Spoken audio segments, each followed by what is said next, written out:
Oh, I feel like, too, it's changing, too, because comics are now, like, yes. a thing that more people are getting into because of the movies and the TV shows that are out about it. Yeah. So it shines a new light on it. Same thing with Pokemon Go. People have never played ever before. Do you Pokemon Go? Of course I do. Okay, all right, gotcha. Team Mystic.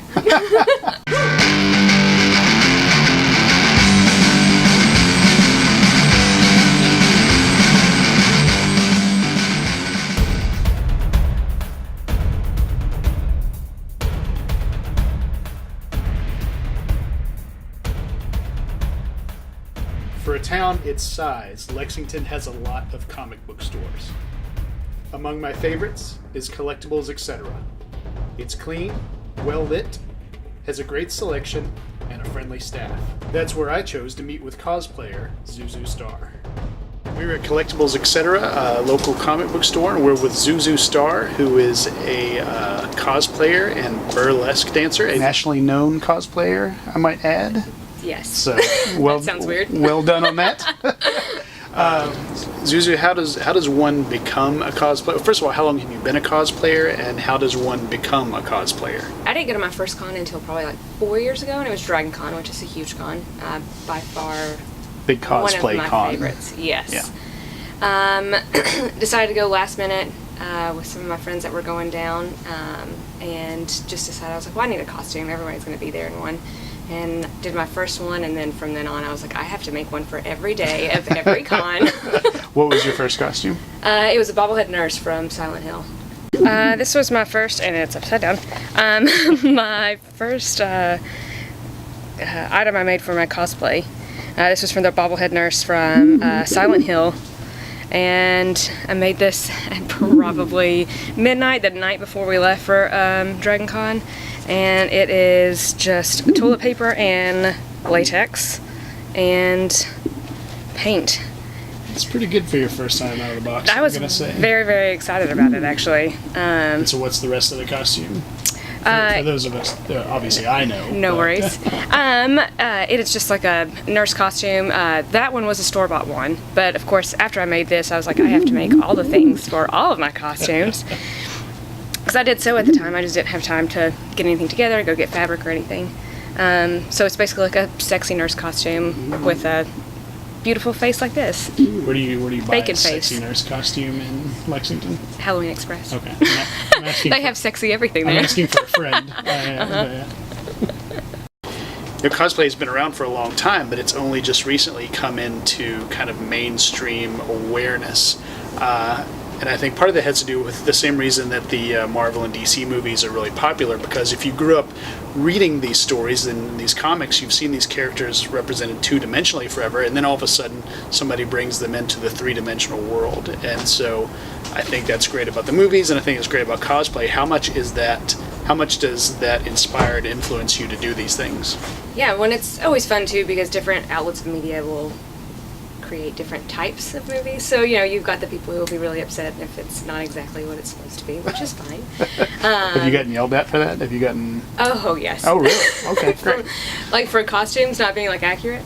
People will yell at you for that. Yeah, I have gotten some. I mean, not most people, but most people are very cool about everything. But yeah, you get a couple people that are like, it wasn't that color yellow. It's like, okay, well, cool. Awesome. No, but it's awesome. It's sharing a whole new world with people that wouldn't normally get into it, so it's fun. Kids love it. Mm-hmm. Kids light up, I'm sure, when they see you. What's your favorite costume you've done?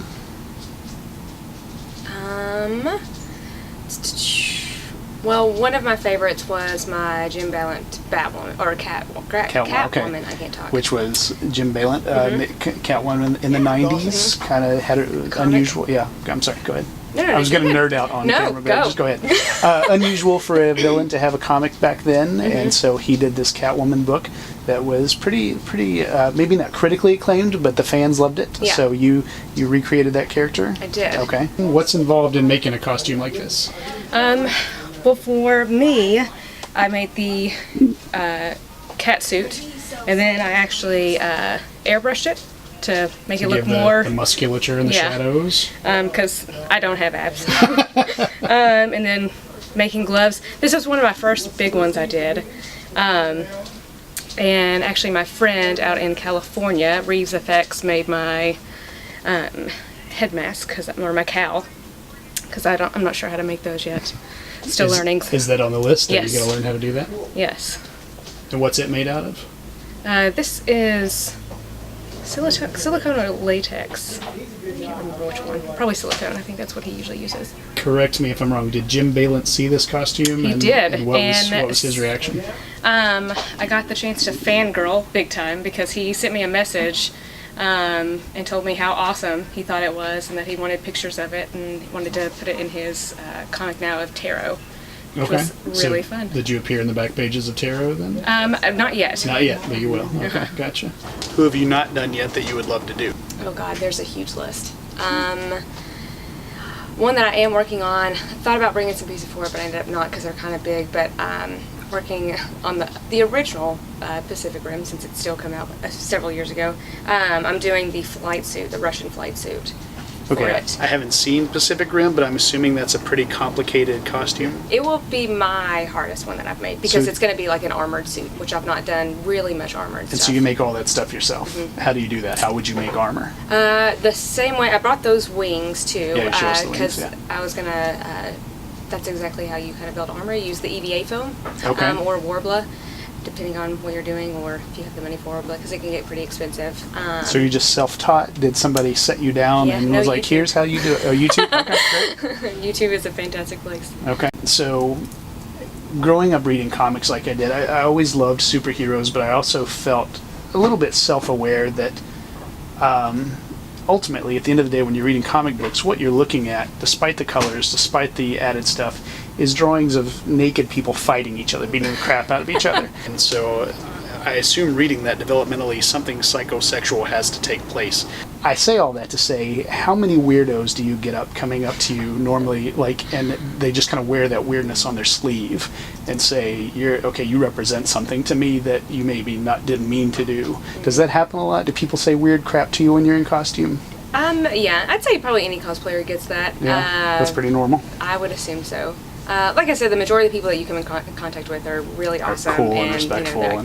They really love what you did and all the work you put into it, and then every once in a while you'll get the weirdos. Yeah. Okay, that's probably everything, right? Yeah. Probably the guy working at McDonald's is like, most people are cool, but then there's a weirdo. But then there's like one that's just comes off a little different. Yeah. You know. Really into cheeseburgers and doesn't know how to. Yeah. Okay. Or just doesn't know how to ask the right questions. And there you go. Perfect. Okay. Well, it's a little awkward now, but it's fine. Gotcha. So doing this as much as you do and thinking about the characters as much as you think about them, I'm going to assume that you've kind of developed a skill where you can look at these characters and kind of project them into the real world. So I'm going to put you on the spot.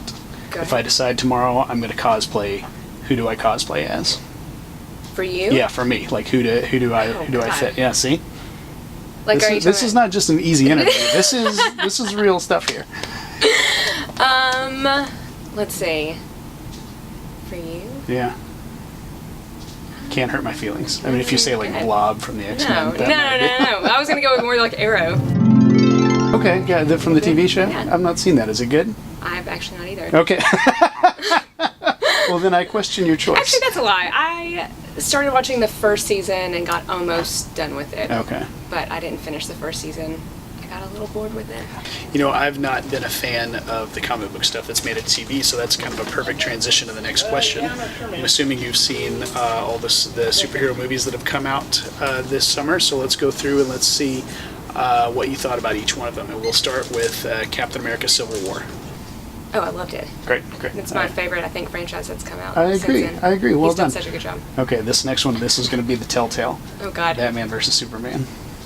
Okay, so Batman is what got me started on superhero comics. Okay. Because when I was little, I wasn't allowed to read comics except for Archie. Right. Archie and the Gang, which I love. You should cosplay as Betty Veronica. Both of them are on my list. Okay. Batman is what sexist. I should have said Jughead. You should cosplay as Jughead. Well, actually, he's on the list too, which is funny. Because he was the one that I loved the most when I was little. Batman versus Superman. That's right. So Batman got me started on comic books. And so pretty much I started reading all of the graphic novels and kind of as many of the different story arcs as I could catch up with Batman, because Okay. this being such an old comic, it's obviously had a lot of Sure. stuff put out about it. I feel like you're really nervous about your answers, so you're really building up to it to get Oh, a... maybe, I don't know. Oh, yeah, well, I guess so, technically. So, like, I love Batman. He's got a special place in my heart. However, I'm not a huge Superman fan. Come on. I know, I'm sorry. But the movies, I think, are really well done, but I was not very pleased with I'll be honest, Batman I versus thought they were Superman. terrible. I thought Batman vs. Superman was terrible, and I love Superman. I have a lot emotionally Oh. invested in Superman. Well, we could have a remake. We right could. here. That's what, yeah. So, moving on, Deadpool. Oh, I loved it. Yeah, Deadpool was great. I loved it. The X-Men one, Age of Apocalypse. Loved it. Did you? Okay. Yes, I did. What else? Was that everything that came out this year? Suicide Squad not out yet. Oh, I can't Trailer looks really good though, No. right? Right? Okay. And the new one that was just released yesterday. Yeah. Oh, and Comic-Con. and Wonder Woman. Did you see Yes. that? Oh, that looks my so gosh, good. she looks so good. Yeah.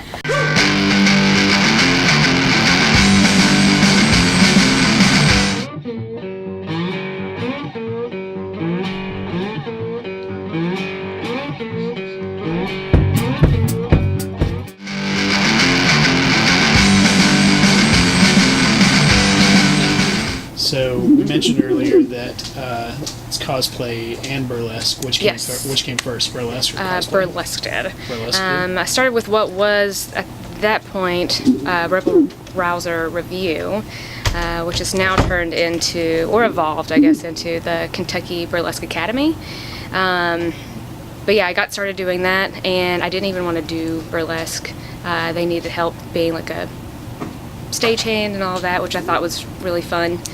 So I did that, and the first night I was there, supposed to just be helping, one of their tip girls couldn't come, so they needed somebody, and I had to get all dolled up, which I was not used to and okay with at all at the time. But then once the first time I went around, it was so much fun, and then I got bit by the bug, and then probably like 2 months later started performing.